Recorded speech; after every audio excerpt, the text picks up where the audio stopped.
I will be sharing this recording over to your account rep after to forward over for reference if you need. And then if you're in my territory, I'll get that out to you directly as well. So welcome everybody. Thank you for taking an hour out of your day to sit down with us and go over some new and exciting features coming out in Schoology for PowerSchool SIS users, and just a Schoology overview in general. So over the next 60 minutes, we'll really be diving into, again, the new stuff that's coming out for back to school 21-22, specifically around elementary enhanced features, standards-based grading pass back, and then attendance as well with the special programs that matches with attendance.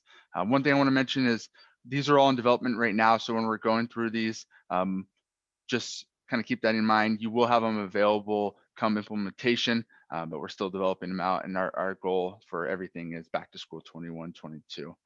So Angela, you want to go on to the next slide?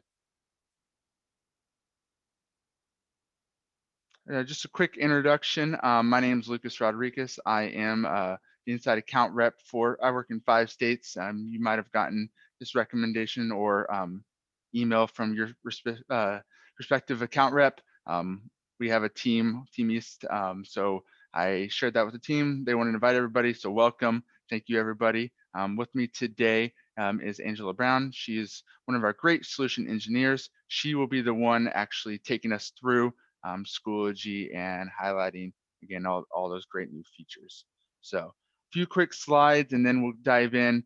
I'm sure as PowerSchool customers, you guys have seen this wheel before, but we love it, so we like to highlight it. And we continue to add to it. So the student information system in the middle, and then today we're focused on the unified classroom side, which is where you're gonna get your Schoology integration and those features. But as you can see, there's a lot that PowerSchool has to offer. And as we continue to grow with recent acquisitions, as recent as a few weeks ago with Renaissance Learning, and then Hunuit towards the end of last year, and then obviously Schoology about a year and a half ago, we're always looking to improve on the wheel. So that being said, what we're going to get out of Schoology, Angela, if you want to go to the next one, is really what we believe is one of the most robust LMS systems in the industry.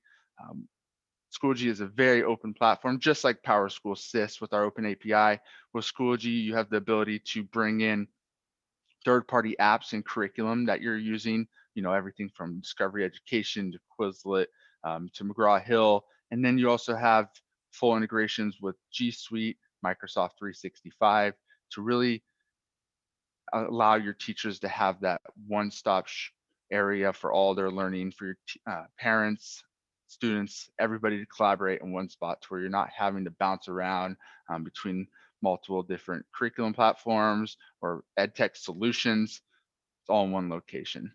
So Angela, on to the last one. With Schoology and PowerSchool, and what we're going to highlight today is really that integration that you're not going to get with any other LMS on the market when using PowerSchool SIS. So passing back assignments, categories, grades, now attendance and standards from Schoology into SIS. And then what you get out of the student information system going to Schoology is rostering. So automatically pulls in your student information, your courses, your teachers, and assigns them out, so you don't have to manually create that, as well as the new special programs alerts if you do have that module. So again, trying to make it a single experience to where you're not having to jump around between multiple places. And then with the app switcher that PowerSchool now has too as well, makes it as easy as toggling between different tabs on your browser for switching between PowerSchool and Schoology. So with that getting started, thank you everybody. Again, I'll get this recording over. I'm about to pass it over to Angela. If you have any questions, please feel free to message me directly or follow up with your rep after if there's anything that we don't cover today, but I'll be happy to answer as many questions as possible. Again, with the large group, please keep yourself muted. I'll keep an eye on that as well, and we'll dive into it. Thanks, Angela. Awesome, thanks, Lucas. As Lucas said, my name's Angela. I'm going to be walking us through the solution. I thought the very first thing that we should do is just kind of take a look at what the flow of the presentation is going to be.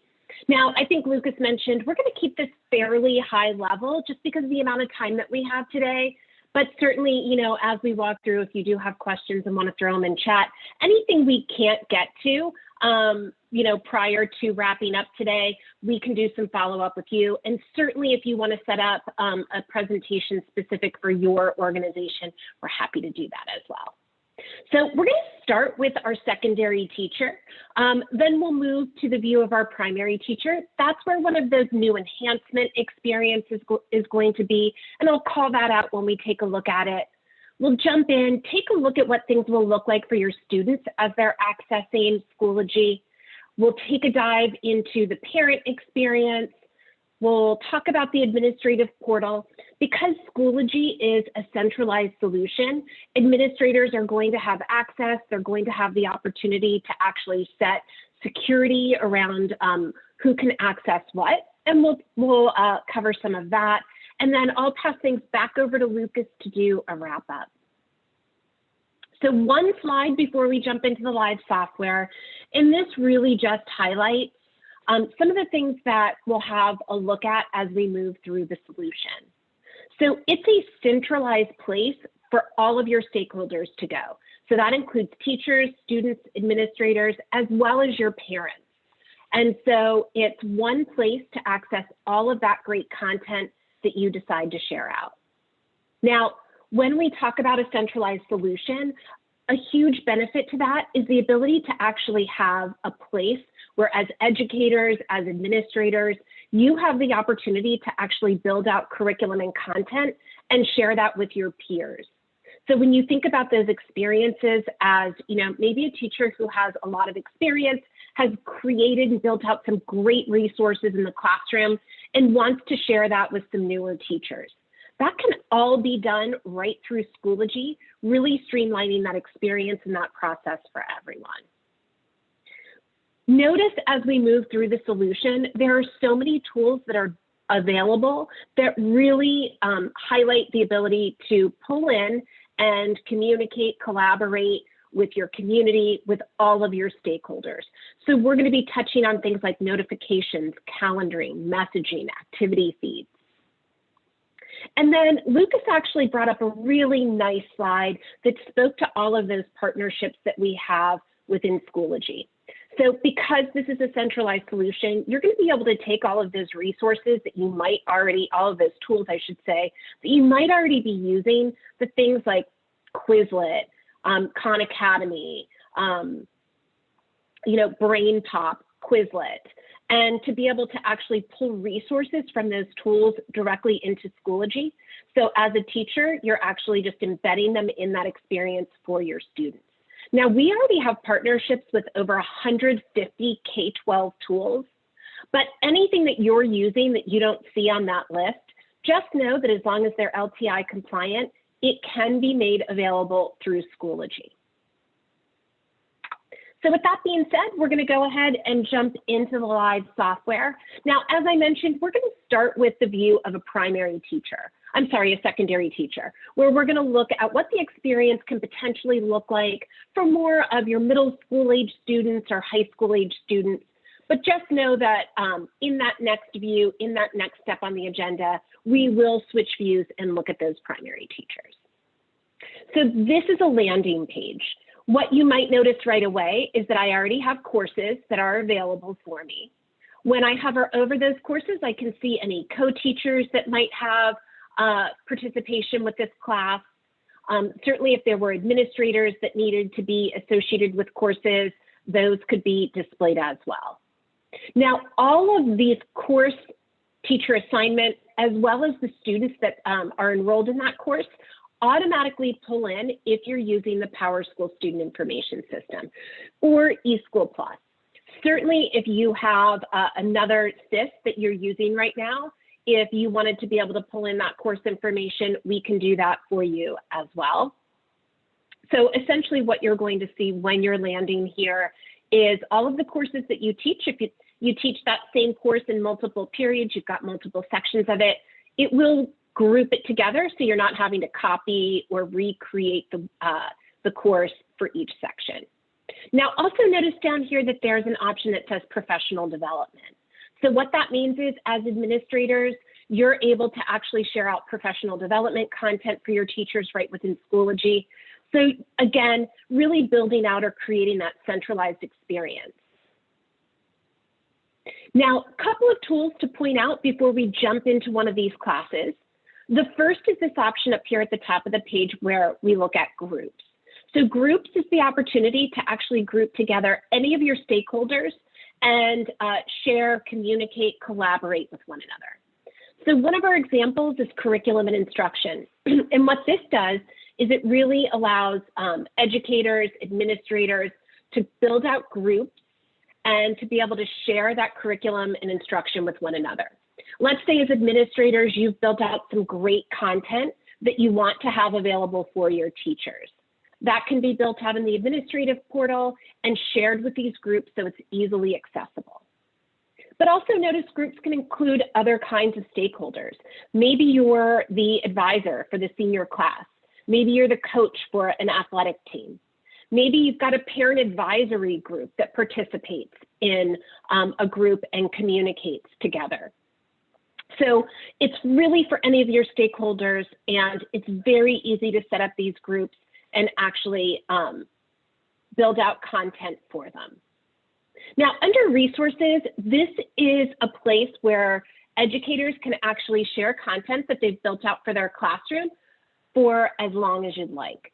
So let's say that this current year, you've built out some great activities, you've built out some great homework assignments, some assessments, you've pulled in resources from those third-party apps, and you know that you're going to want to be able to use this course setup again.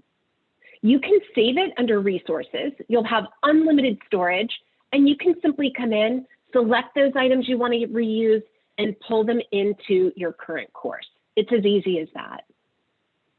Now, remember when we mentioned those groups, if I want to actually pull in content that has been shared with me by administrators or other educators, I can simply do that through here as well. And then lastly, I want to just mention this public group. So Schoology is a tool that is used by tens of thousands of educators across the country. And the benefit for you with that is that those educators really have found some great tools, some great resources and content that get shared with anyone else that is using the Schoology solution. So when you get started, you can search by subject, you can search by resource type, you can even search by those items that are most popular. Once you find something that you want to use, you simply add it, and it can be available in your classroom as well. So it's a great way to find content and take advantage of it. In addition to that, we here at Schoology, oops, if I could type, did I not? I'm probably not typing this right. Where we actually provide, forgot the S, where we actually provide course structures, maybe a parent orientation template if you want to orient your parents to using the tool. So there are a lot of great templates that are available for you right out of the box. So you can just hit the ground running when you build out your courses and the content that you're sharing.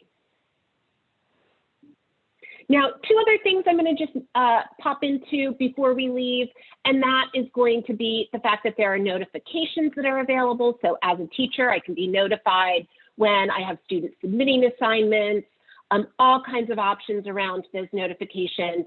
I also have the ability to directly communicate with any of those stakeholders we've been referencing.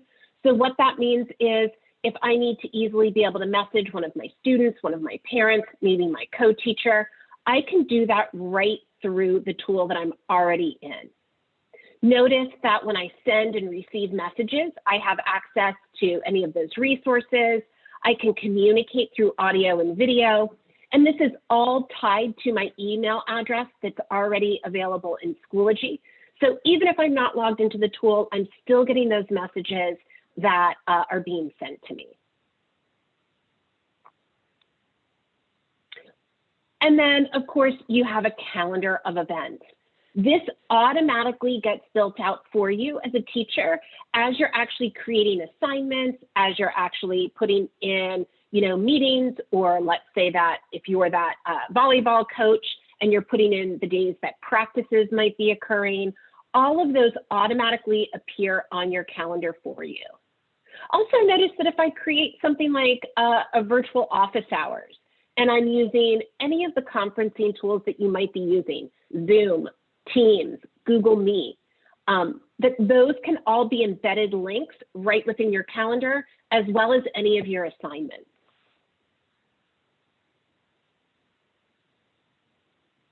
And right on my landing page, I get a list of all of my upcoming items, as well as if I had students that were turning in assignments, I would see those and be able to go directly there from my homepage to start to score those as well.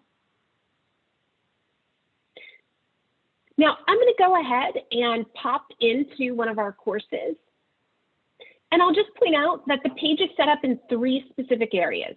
I have my menu over here on the left. I have that same list of things that are coming up for me, although now it's filtered based on the course that I've selected. And right down the center of the page, this is where I'm building out all of that great content that I'm sharing with my classes. Couple of things to note before we really focus on the center of this page. One is workload planning. We've mentioned because we're a centralized solution and tool, that means you can take advantage of being able to see information around what your other teachers are doing. So if your intention is not to have too many things due for a student on a specific day, maybe you want to balance their week out, you can simply pop into the workload planning tool and see exactly when they have things for other courses that are coming due. This ensures that students aren't going to have, too much on one day.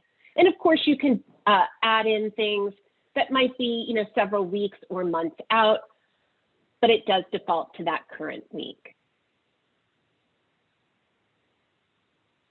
Now, we're going to jump back over into this area in a moment. Last thing I'll mention on the menu for now is that there is a built-in conferencing tool available within Schoology. But as I mentioned, I just want to make sure that, that you're hearing that we absolutely can work with any other conferencing tool. So if you use Zoom, if you use Teams, those can all be embedded. And what that means for you and your students is you can access those meetings without ever leaving Schoology. So it really streamlines that process, gives you direct access, and it all gets embedded in the classes and the information that you're sharing out with your students. Now, if we shift our focus back over here to the center of the page, a couple of things to point out. I have my folder structure, and you can see that I have mine set up in this particular class as my unit of study, as well as the different lesson plans that we're going to be working through over this particular course. One thing I want to just make sure that that I say, and I'm gonna hit on this again when we jump into the elementary experience, but one thing I just want to make sure you know is that this is incredibly flexible. So this is just one way that you can build your course out.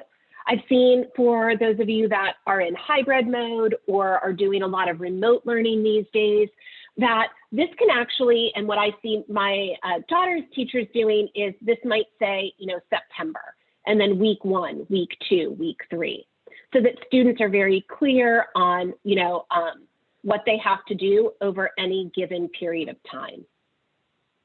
You're going to see when we jump into that elementary experience that you might only be sharing 1 day at a time for your younger learners.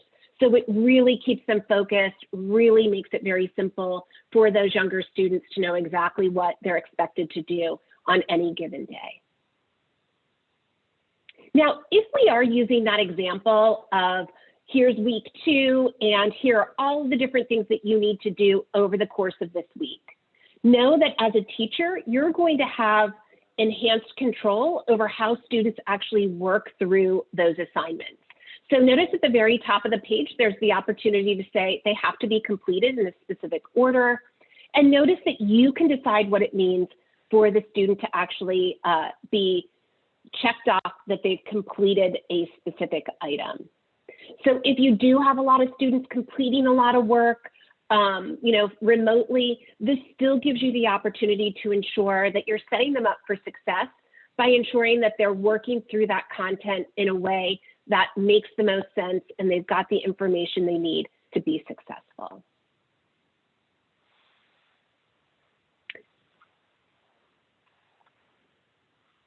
And again, when we pop into that, we're seeing that detail. I select my first item, and it will walk me through each of those subsequent options. Now, if we focus on how do we get this information in that we're sharing out with our students, we're simply going to use this option that says add materials. And so this is where I can quickly come in, I can add an assessment, I can link to a file or an external tool, create a discussion board, create a page much like you're seeing with these Google Slides at the top of the page, where if maybe you want to create a little bit of a slideshow to introduce the student to the course, you'll notice that it allows you to put free text. You can embed content from YouTube or Khan Academy or any of those other tools. You can put in free text. So it really allows you to organize and create pages that walk students through that experience. Now, if I move a little bit further down, you're going to see that import from resources. And that's exactly what we were talking about when we were looking at that resources option in the beginning. So if I want to pull in from content that I've created from a previous course section that I've taught, again, I can come in, grab all of that, say import, and my course is ready for me to go. If I want to take advantage of what my peers have done and they were shared by others, I can simply pop into that content, grab what I want, and import it in. So again, really making that super easy to hit the ground running. If you save things like course templates or content from those third-party apps, all of that is quickly available for you right from within your course. Now, if we shift our gears over here to these third-party apps, I do want to just point out that this would be a list of any of those tools that you're using. So we have some examples here.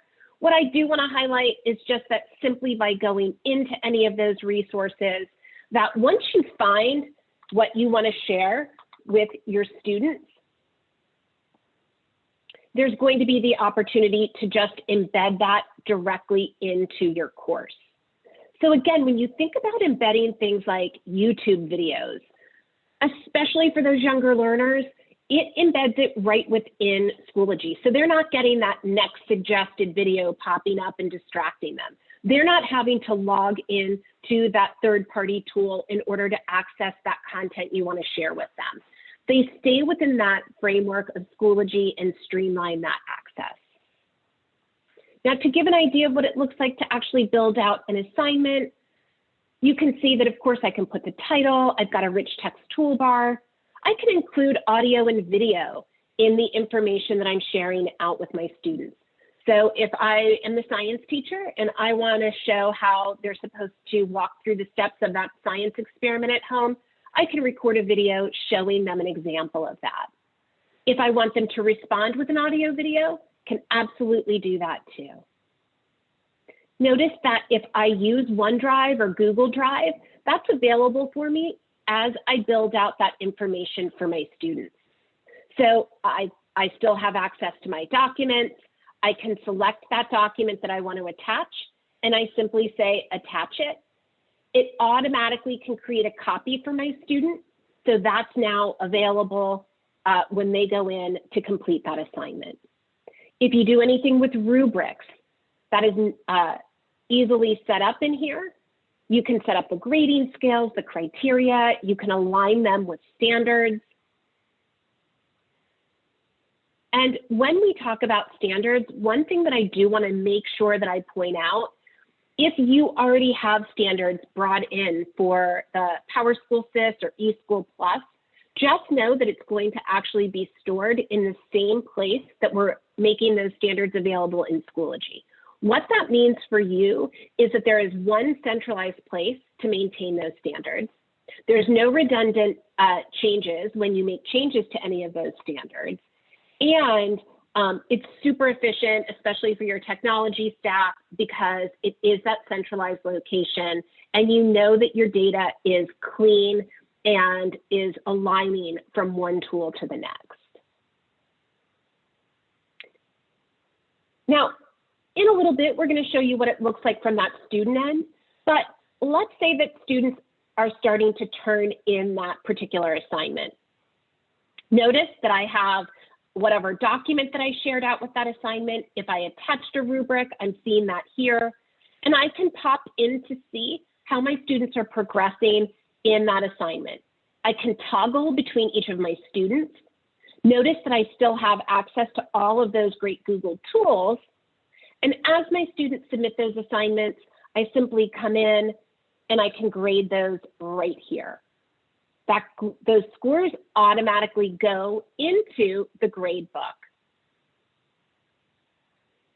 Again, all of that gradebook information is going to sync up with the PowerSchool SIS teacher portal or the eSchool Plus teacher portal, and it will maintain all of that information for you. If we take a quick look at what it looks like to build out assessment information, you can build assessments. Just know that your students can access those assessments on any browser, on any device that they need to. And there's also a Schoology app that comes with the tool. So if your students are accessing any information through that app, just know that they can take those assessments through there. All of these item types are available for you to actually build these assessments. This is an example of uploading an image and doing a video capture. If I were a student that was taking this assessment on my phone, I can simply use my finger, a stylus. I'm using a mouse in this case.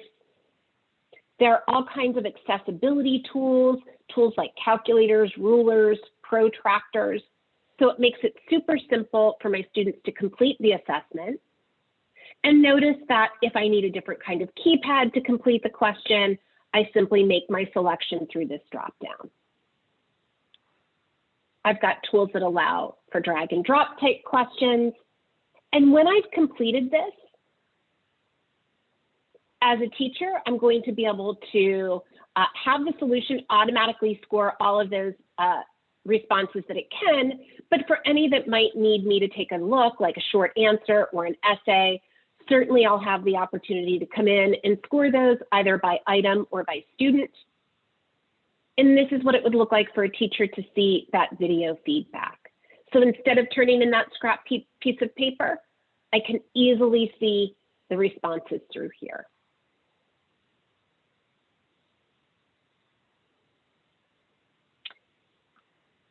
Now, I mentioned just a little bit ago that we have passback with the PowerSchool SIS as well as eSchool Plus. So just to highlight a little bit of that, all those assignments, all those assessments that you're building out, there's that automatic provisioning of your course and student information. And when it passes back, all of these items are included. So the name of the item, the points, the due date, the category that aligns between the solution and the SIS, as well as the score, any comments that are tied to it, and then whether that item should be displayed through that home portal view. Now, you've heard Lucas and I reference the fact that attendance and standards-based grading passback is coming within the next version. So by the time any of you would move forward with Schoology, it will automatically be available for you should you choose to use it. What that means is that for your teachers, again, there's that centralized place to go to be able to enter attendance, and you're not losing access to any of those things like alerts. In regard to standards, again, it's going to sync up. It's going to keep that data consistent, making sure those standards are aligned, and it's going to eliminate any kind of duplicate entry that might potentially need to occur.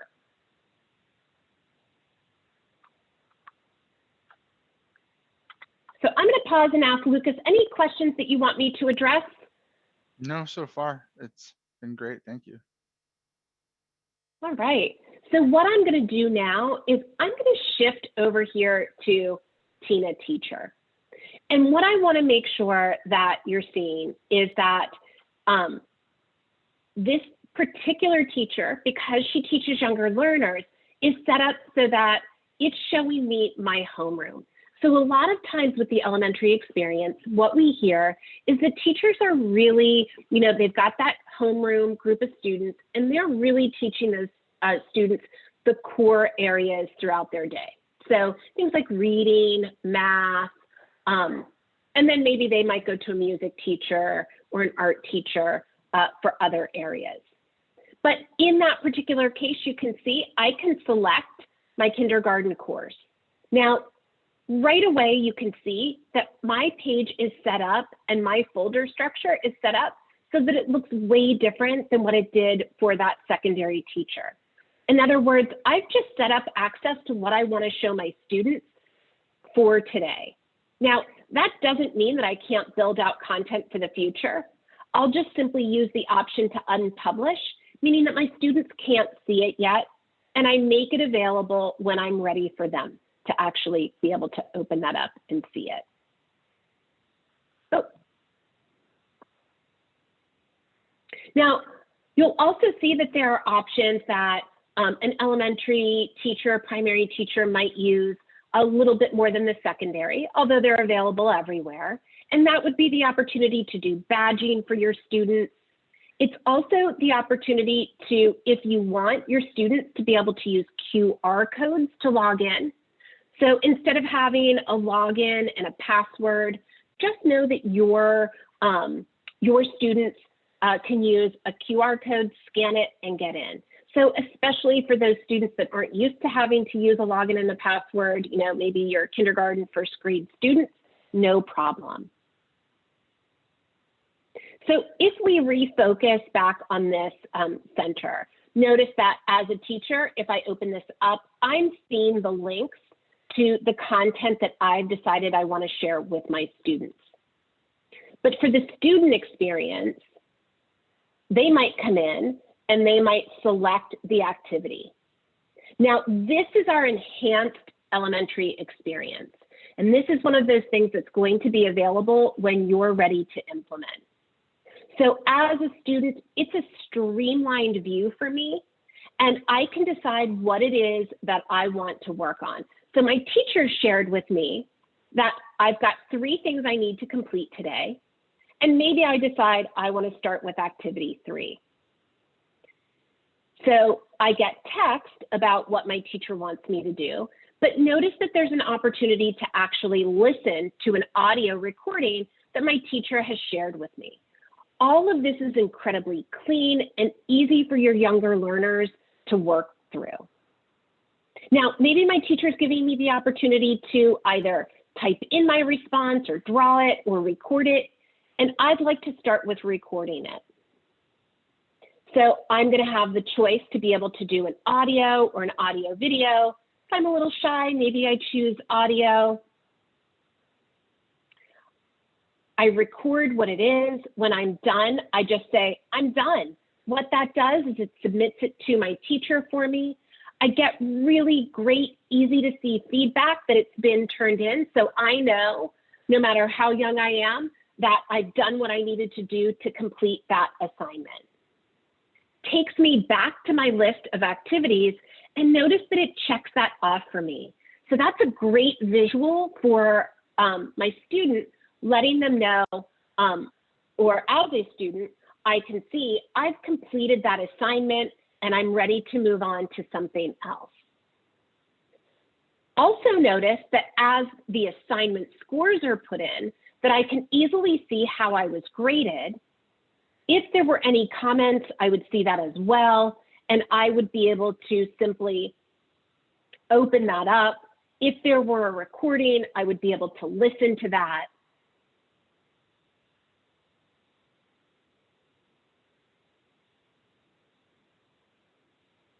And then come in and complete that assignment. So just a little bit around what that elementary experience looks like, what it would look like from that teacher perspective, as well as what the experience would look like for those younger learners. Angela, can you quickly show, since we're on the elementary topic, the badges and login for the QR codes? So for Oh, your not the, badging, yeah, badges and the QR code, sorry, too as well. yep, I'm not sure. I'll have to look and make sure that we have the QR code set up for this particular course. Okay. Otherwise, we can send over a screenshot or something. Got it. So you'll notice that when I select badges, it knew that this is for my kindergarten class. I see a list of all of my students, and I see all of the options for badging that I have available. I can simply come in and check off any of the students that should receive those badges. From their experience, they'll be able to see the badging and what has been given to them. Also know that you can create new badges. It comes with out-of-the-box badges that we provide, or if you want to import from resources.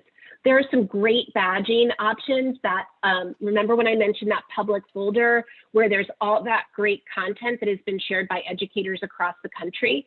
There are tons of options with badging there. And so you can absolutely pull in from that public folder if there are badges that you want to make available in your classroom as well. Now with that QR code, I think that may have been turned off for our experience, but what I can do is I can actually send you an example, and let me just explain it in a little more detail. Essentially, your students will have a QR code that your teacher might provide for them on a piece of paper. They can literally scan it in the opening. So if, for example, let's log out, you'll see that there is the opportunity to scan that QR code. When you do that, instead of filling out this login information, it takes you right in.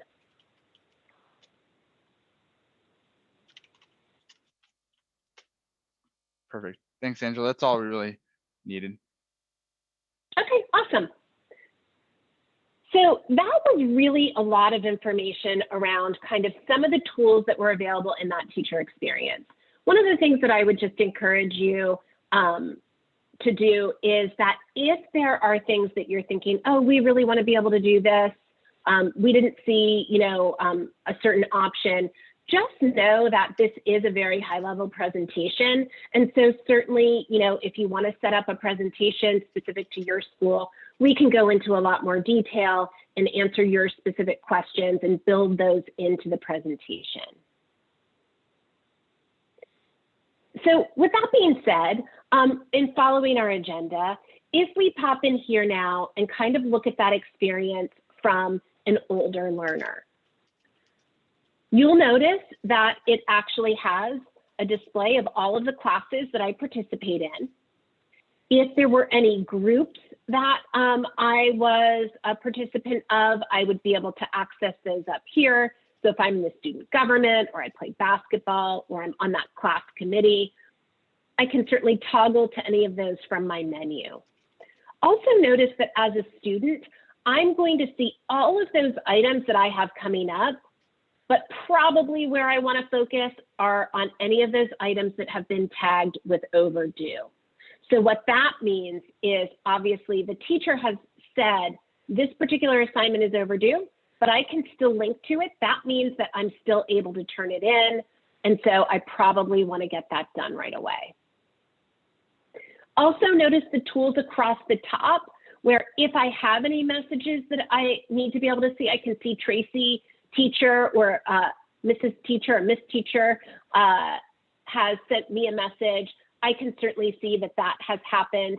Again, knowing that I would see a push notification on the app as well as a message in my email. I have my own view of that calendar. So as a student, it's easy for me to see all of those assignments that have been shared out with me. And I can even link to them directly from my calendar as I start to complete them. Remember that if there are office hours and I want to join them, any of those conferencing options can be available here too. So let's say that I want to go ahead and I want to jump in and I want to start to, oh, actually one other thing I wanted to mention, and that was this recent activity. So remember in the opening when I mentioned there are all kinds of tools, and you've seen those where you can easily see communication, notifications, collaboration within the courses, collaboration within, educators, being able to share resources and content, but also know that there's an activity feed. And what this is for anyone that participates in courses, or maybe as administrators, you want to share out like morning announcements to your students or your parents, that the activity feed is a great place to communicate things, collaborate, respond to. As a parent, I can like things that have been shared by my, daughter's teachers, administrators. And the other, we actually hear great feedback around this, where school bulletins, they no longer have to send those out, that, they simply post things on this activity feed. Everyone that is associated with the course or the group that has the item added can see that right through here. Now, as a student, if we want to go into one of our courses, we can absolutely do that.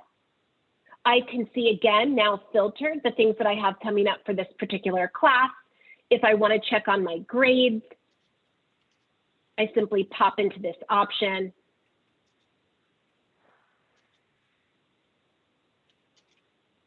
And I can see how I'm doing within each of my classes.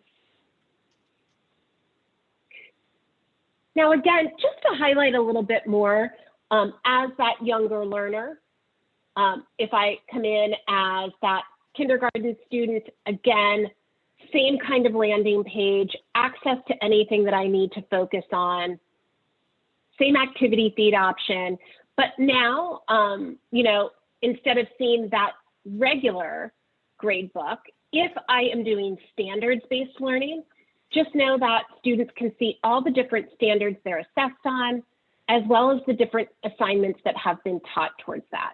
And parents have this view as well. So speaking of parents,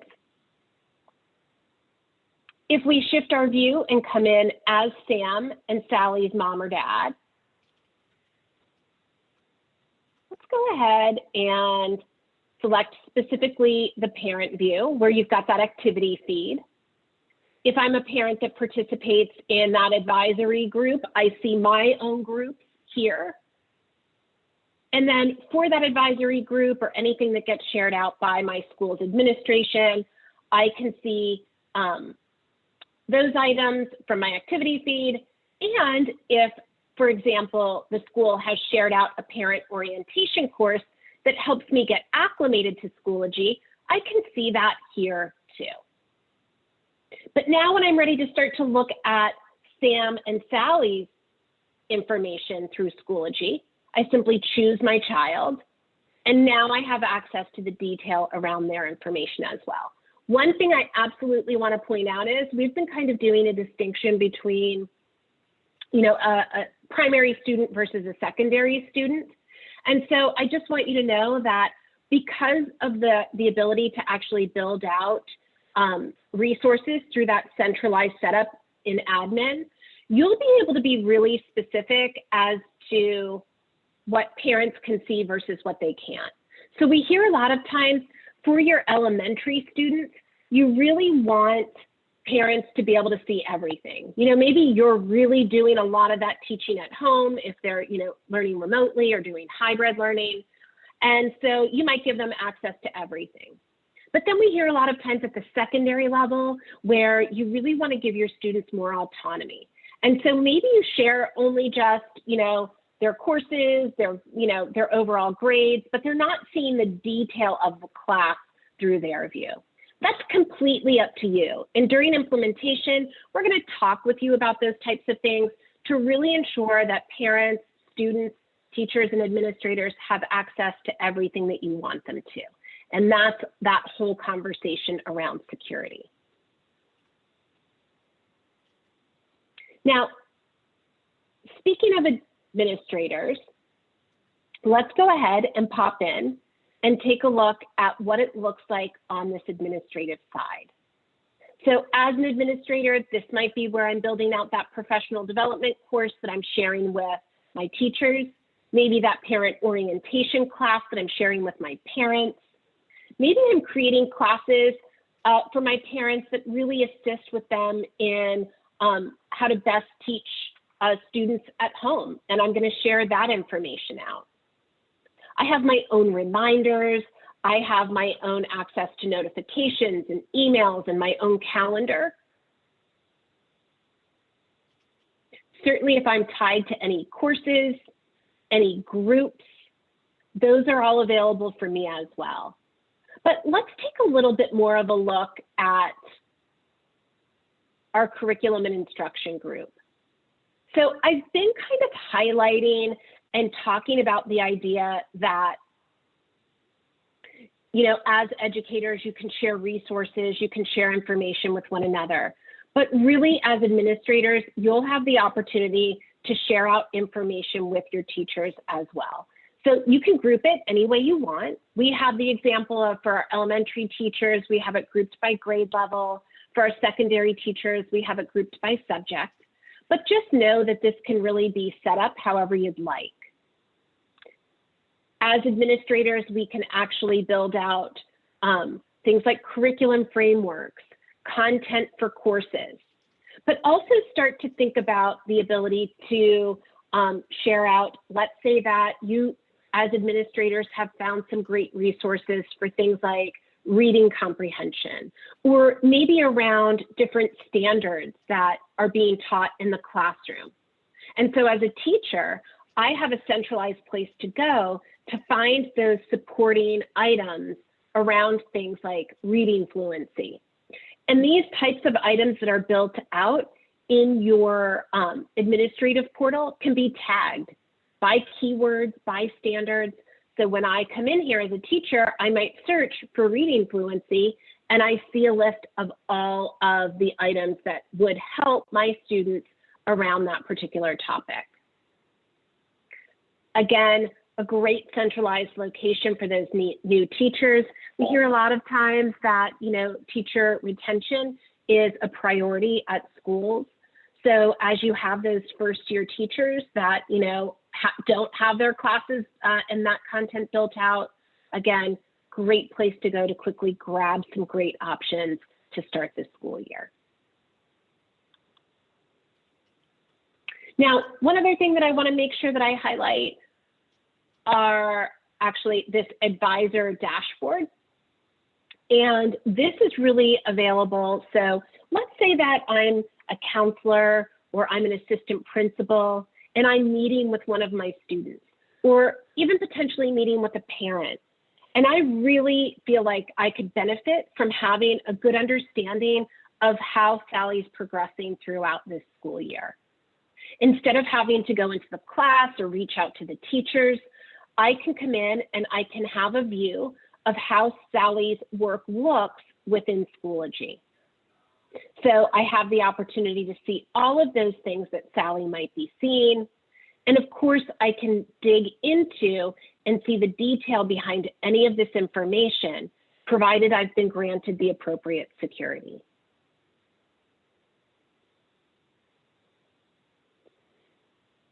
So one thing that I did not pop into that I'm going to circle back around to is that within your courses as a teacher, if I want to be able to do some individualized instruction, just know that I can individually assign any of this content that we're sharing. So let's say that I'm looking at my students' grades and I realize Diana and Jean really could benefit from some additional instruction, some additional resources. Maybe they're the two students that would benefit from some of that, you know, reading comprehension items that I've pulled in. I can very specifically pick those two students and share out information specifically for them. The other option that I have is to group students together and share resources through groups. So if you think about the opportunity to use those groups to, maybe share content based on learning style. Maybe you've got a group of students that really learns very well visually. Another group learns, text-based. Again, being able to actually target and do some of that individual instruction really enhances that student success. Now, if we think about sharing out that individual instruction and students then reaching out, maybe they send an email asking questions around the assignments that they're working on. As a teacher, I can actually come in here and view the course as any of my students. So once I select that student, now I'm looking at that course as Lorena sees it when she logs in. Gives me that reminder of what's been shared with Lorena. I can answer her question and then simply pop back into my view as a teacher. And one other thing I'll mention over here on our menu is this analytics.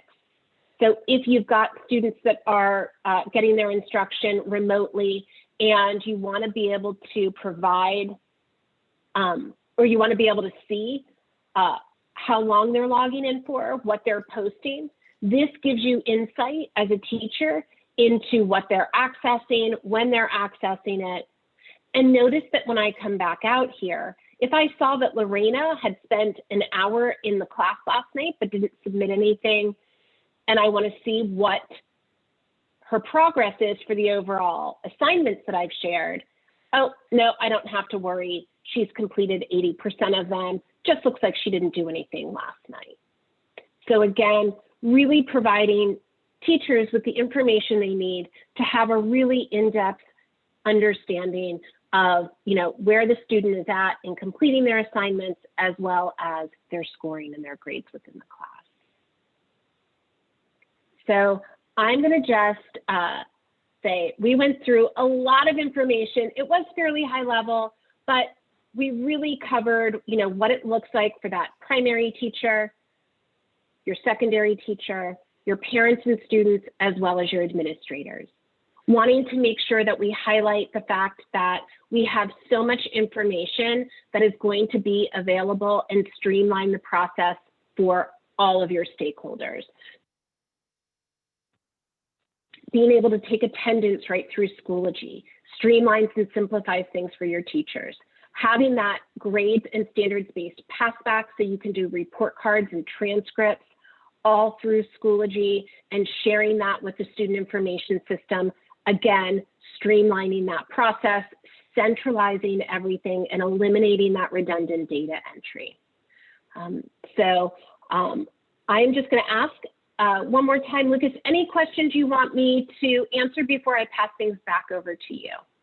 No, I think that was great, Angela. I appreciate it very much. And Absolutely. yes, we did cover a lot. So hopefully everybody got that. We'll get the recording over after. One thing I do want to mention, I put in some links in the chat. The most recent one is the Schoology roadmap. So for any eSchool Plus customers, you'll see in there all these tools in PowerSchool SIS are on the roadmap to be finalized after we get this rolled out, as well as other features coming out within Schoology. So it's always a nice feature to bookmark. The attendance and special programs integrations are live with whatever you have in the student information system. So you don't have to do any editing in Schoology. I like to mention that as well. It'll pull over however it's set up in the SIS. So with that being said, we are a little early, so thank you everybody for taking time again out of your Tuesday. I will get this recording over to your respectful reps. If you're in one of my 5 states, I will follow up with you directly as well. And if there's anything else you guys need, please let us know and enjoy the rest of your week. Thank you. Thank you so much. Thank you.